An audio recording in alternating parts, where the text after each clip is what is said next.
Бүгүн 5 март соттордун кесиптик майрамы. Анан биз деген элдер деген жабыркаган элдер көп соттон. Анан баары кантип чыгабыз, качан чыгабыз деп атканда сук күнү ким чыкмак эле, келгиле 5 март күнү кесиптик майрамы болуп атканда соттор жөнүндө кыргыз карапайым эл эмнени ойлойт айтсын деп туруп ушул митингди уюштурдук.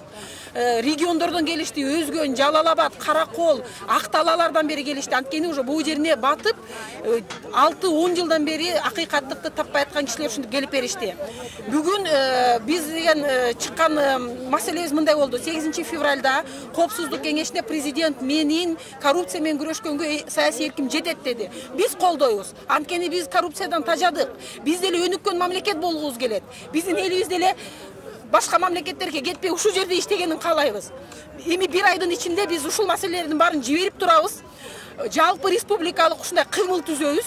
Ар бир иши эмне болуп атканын айтып турабыз тиги жерге. Бирок сөздүн аркасынан иш болуш керек.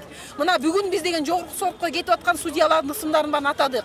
Алар саясий буйрутмаларды аткарган соттор. Эгер ошолор жогорку сотко келип кала турган болсо, анда президенттин айткан сөзү сөз бойдон эле калды деп билебиз. Анткени себеби жогорку сот бул эң бийик сот. Биринчи, экинчи инстанцияда тура эмес, чыккан соттордун чечимин оңдой турган сот бул жогорку сот. Алар өзүнүн чечимдерин карабастан даже пленумдун токтомдорун карабай чечим чыгарып аткандарын көрүп атабыз. Ошон үчүн биз бул эң биринчи кадамы президенттин сүйлөгөн сөзү менен жасаган иши дал келеби деген бул кайсы сотту жогорку сотко тизмесин берет. Жогорку кеңеш ошолорду бекитип бере турган болсо, бул биринчи кадам. Биз иш жүзүндө көрөбүз. Алар сүйлөгөн сөзү жасаган ишине тура келеби деп. Андан кийинки кадамдар ошондой эле прокуратура, алар мыйзамдуулукту караш керек. Кийинки УКМК аларга тергөөлөрдүн баарын берип салды. Ал эң жабык органга коррупция менен күрөшүнү берип койду. Эч качан жабык орган коррупция менен күрөшө албайт. Коррупцияны ачык айкындуулук гана жеңет. Бүгүн ошолордун баарын биз талдап чыгып, жанагы площадка түзүп атпайлыкпы, ошонун негизинде иштейбиз дагы, президентке жиберип турабыз. 100 күн болгонго чейин биз жазып келдик, жарандык өкүлдөр менен кезиккиле, оюбуздагыны айтабыз, колго жапа тырмак болуп беребиз деп. Кезиккен жок.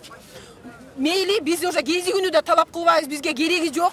Кагаздарды жиберебиз. 1 айдын ичинде эмне жасалганын баарын жазабыз дагы. 7 апрелде кайра ушул жерге чогулуп келип туруп талап кылабыз. Кана 80 бала каза болгон, 100 балдар майып болуп калышкан ошол күнү эмненин үчүн? Бизден кең келечекти качан? Бүгүн болбосо 6 жылдын ичинде жасайм дегенге биз чыдабайбыз. 5 айдын ичинде жасабаган окатты 6 жылдын ичинде жасабайт. Мынакей 3 айы уже өттү, 100 күн болду. Эми дагы 2 ай калыптыр, ошонун 1 айын карайбыз. Талаптарды коюп турабыз дагы и көзөмөлдөйбүз. Эл, мен ойлойм, бизди колдойт, анткени жүдөгөн кишилер көп, мигрант болуп кетип калган, жумушсуздук менен бирөөнүн мүлкүн тартып алаткан соттон ошондой болуп атат. Ошон үчүн биз бүгүн президентти колдогонго даярбыз. Бул биздин нак сөзүбүз, биз эч кандай күлбөй элебиз, анткени биз дагы бир мамлекет, биз бөлүнүп кетпейбиз. Биз башка жака чыгып кете турган инсандардан эмеспиз. Биз Кыргызстанды оңдойбуз. Биздин балдарыбыз мыйзамдуу, укуктуу келечекке ээ болгонго биз деген салымыбызды кошо беребиз.